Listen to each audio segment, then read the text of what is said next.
ఇంటికి ఆసరాగా ఉండాల్సిన పెద్ద దిక్కుకు పక్షవాతం, అన్నీ తానే చూసుకునే భార్యకు రొమ్ము క్యాన్సర్, చిన్నారులు బోసినవ్వులు చూసి ఉన్నన్ని రోజులు బతికేద్దామనుకున్న ఆ కుటుంబంపై దేవుడు చిన్నచూపు చూశాడు. పుట్టిన బిడ్డలు పుట్టినట్లే 5 చనిపోగా మిగిలిన 2లో ఒకరికి పోలియో సోకి దివ్యాంగురాలైంది. తినడానికి తిండి లేక ఇబ్బందులు పడుతున్న ఆ కుటుంబానికి ఈ వ్యాధులతో మందులు కొనుగోలు చేయలేని పరిస్థితి. పగవాడికి కూడా ఇలాంటి దుస్థితి రాకూడదనిపించే కడపకు చెందిన ఓ కుటుంబం దీనగాథపై ప్రత్యేక కథనం.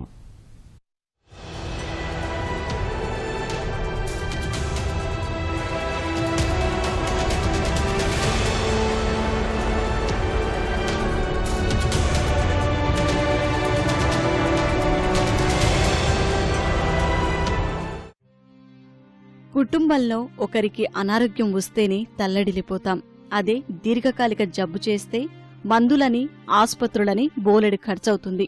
అలాంటిది ఆ ఇంట్లో ఉన్నవారందరూ అనారోగ్యం పాలైతే ఆ కుటుంబం పరిస్థితి ఎలా ఉంటుందో ఊహించగలమా?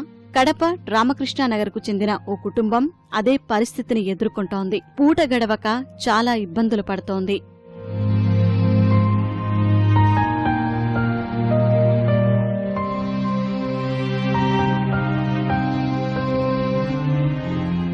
కడపకు చెందిన షేక్ అలీం సోఫియాకు 27 ఏళ్ల క్రితం వివాహమైంది. వెల్డింగ్ పని చేసుకుంటూ జీవనం సాగిస్తున్న అలీం కుటుంబంపై విధి చిన్నచూపు చూసింది. పుట్టిన బిడ్డలు పుట్టినట్లే వరుసగా 5 చనిపోయారు. చివరకు 2 ఆడపిల్లలు మిగలగా వారిలో రెండో పాపకు పోలియో సోకింది. చిన్నారి పరిస్థితిని చూసి దిగులు చెందుతున్న ఆ కుటుంబానికి అనుకోని దుర్ఘటన ఎదురైంది.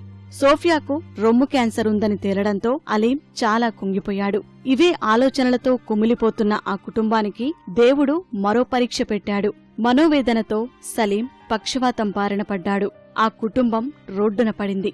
సంపాదించేవారు లేక ఇంట్లో 3 అనారోగ్యం పాలవడం తీవ్ర వేదనను మిగిల్చింది.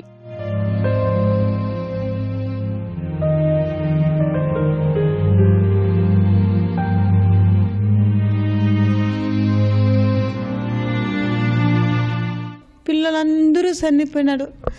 ఒక ఆశ పెట్టుకుని నేను పిల్లలుంటే నా భవిష్యత్ బాగా అవుతుందిలే, ఆ పిల్లలుంటే పెద్ద అయినాక మాకు చూసుకుంటారు అమ్మకు నాన్నకి అని అనుకున్నాను.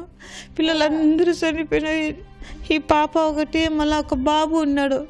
ఆ బాబు కూడా ఒక 14 సంవత్సరం ఇట్లాగే ఏగిచ్చి ఆ బాబు కూడా చనిపోయినాడు. 2 సంవత్సరాల నుంచి అది రొమ్ముకు గడ్డ కట్టేసింది. ఇది బెస్ట్ క్యాన్సర్ మా, నువ్వు చాలా రోజులు బతకవు, చచ్చిపోతావు, ఏదో ఆపరేషన్ చేసుకుంటే కొద్ది రోజులు బతుకుతావు, ఈ పాపకు చూసుకుంటావు అని చెప్పినాడు. పోయి ఆసుపత్రిలో అడిగింటే కనీసం ఒక 60,000-70,000 ఖర్చు అవుతుంది మా అని చెప్పినాడు. మన దగ్గర అంటే డబ్బు లేదు, ఏమీ లేదులేనైనా, సస్తే సావని, బతుకుతే బతుకుని, మన దగ్గర ఏమీ లేదు, సావు ప్రతి ఒక్కరికి ఉంది, మనకే మనకే ఉంది కదా అని అనుకుని మేము వచ్చేసి. అలీం, సోఫియా తల్లిదండ్రులిద్దరూ చనిపోయారు. బంధువులెవరూ ఆ ఇంటి ఛాయలకు వచ్చిన పాపాన పోలేదు.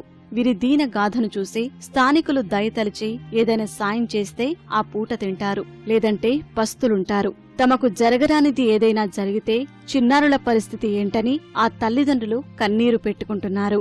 నా భర్తకి ఒక 4 నెలల నుంచి పక్షివాది వచ్చేసింది. మా ఇంటి నా టెన్షన్ పెట్టుకున్నాడు. ఏంది రబ్బా మాకు ఈ పరిస్థితి, ఆ టెన్షన్ వల్ల ఏమో ఈ పక్షివాది వచ్చేసింది. అప్పుడే నెలకి కనీసం ఒక 20,000-15,000 ఖర్చు అవుతుంది.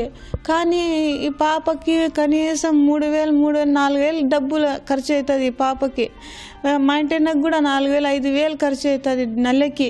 ఇప్పుడు ఉండేది పరిస్థితులకి చూసి నాకు ఖర్చు కానీ కాకపోయినా వీళ్ళ ఇద్దరి కోసం మేము కష్టపడతాం, వాళ్ళు వీళ్ళు ఇస్తుంటే గడుపుతున్నాం ఎట్టో ఒకటి.